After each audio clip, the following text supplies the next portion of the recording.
Hello dear student, welcome. तभी जो answer पढ़ रहे बहुत इंपॉर्टेंट है। How the foreign exchange is determined, मतलब फॉरेन एक्सचेंज कैसे मिलता है। ओके, तो फॉरेन एक्सचेंज क्या था, एक रेट आता है which currency of countries exchange against the currency of another country.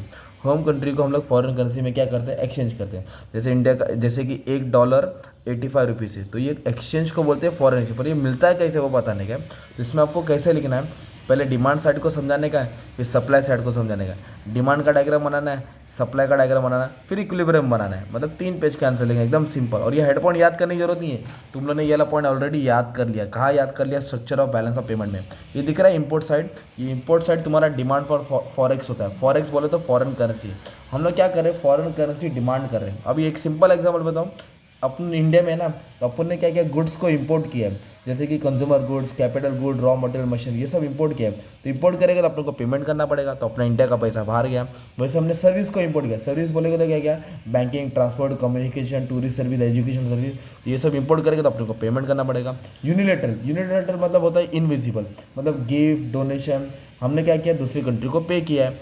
Invest in foreign, मतलब क्या किया, हमने फॉरेन कंट्री में इन्वेस्टमेंट किया। फॉरेन कंट्री में क्या किया है, इन्वेस्टमेंट किया, तो अपना पैसा बाहर जाएगा, क्योंकि अपने को फॉरेन की करेंसी चाहिए रहेगी, तो फॉरेन का डिमांड हो गया है। वैसे हमने क्या किया, फॉरेन कंट्री में मतलब क्या किया है, foreign firm have invested in various sector, अलग अलग फर्म में लोग इन्वेस्ट किया। बाहर की कंपनी ने हमारी कंट्री में इन्वेस्ट किया, टाटा, अंबानी, बिरला, तो उनको हम डिविडेंड इंटरेस्ट पे कर रहे हैं। टू रिपे लोन, जो हमने कर्जा लिया वो कर्जा को रिटर्न कर रहे हैं, तो ये हो गया डिमांड साइड। मतलब हम क्या कर रहे हैं, फॉरेन करेंसी को डिमांड कर रहे हैं, मतलब अपना इंडिया का पैसा बाहर जा रहा है। और डिमांड का डायग्राम तुमको मालूम है, डाउनवर्ड बनता है। किधर बनता है, डाउनवर्ड। ये रेट ऑफ एक्सचेंज होता है तुम्हारा, ये डिमांड होता है, ऐसा डाउनवर्ड बना देने का। वैसे सेम पॉइंट लिखना है, सिर्फ सप्लाई डाल देने का, इंपोर्ट की जगह पे एक्सपोर्ट डालना है। अभी हम इधर गुड्स एक्सपोर्ट कर रहे हैं, सर्विस एक्सपोर्ट कर रहे हैं। हम लोग क्या कर रहे हैं, हमारे पास बाहर का पैसा, गिफ्ट, डोनेशन आ रहा है। हम लोग क्या कर रहे हैं, पैसा फॉरेन फॉरेन कंट्री हमारे पास पैसा इन्वेस्ट करने आ रही है हमारे पास। हमने फॉरेन कंट्री का शेयर किया तो अपने को डिविडेंड मिल रहा है। हम रिटर्न ऑफ लोन, हमने जिसको लोन दिया था वो लोन रिटर्न कर रहा है। ये हो गया सप्लाई, मतलब हमारे पास फॉरेन करेंसी आ रहा है, सप्लाई।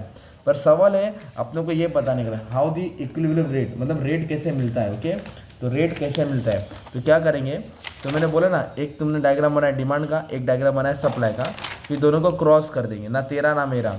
मतलब कैसे होता है रेट, मालूम है क्या, जैसे कि फॉरेन करेंसी बोल रहे 100, हम मतलब हम बोल रहे 60, वो बोल रहे 100, मैं बोल रहा 60, वो बोल रहा 100, 100 60, 100 60, 100 60, तेरा ना मेरा 80। जैसे डिमांड सप्लाई ये दोनों मिले, ये हो गया तुम्हारा इक्विलिब्रियम। तो ये तुमको समझा देने का था, है ना। एक्स एक्सिस में डिमांड और सप्लाई ऑफ फॉरेन एक्सचेंज है, ये तुम्हारा क्या है, इक्विलिब्रियम पॉइंट। ये क्या है तुम्हारा, इक्विलिब्रियम पॉइंट। तो एट अबव पॉइंट ई के ऊपर क्या आ रहा है, डिमांड ज़्यादा है, और ई के नीचे क्या आ रहा है, सप्लाई ज़्यादा है। इस तरह तुमको समझा देने का था, एकदम शॉर्ट में, 3 पेज के अंदर डायरेक्ट भेजे में दे दिया तुमको 3 मिनट में। ओके, एकदम सिंपल, एकदम अच्छे से समझा दिया। ये था तुम्हारा demand for foreign exchange, 3 page के अंदर, first page, second page, third page. Thank you very much and all the best for exam.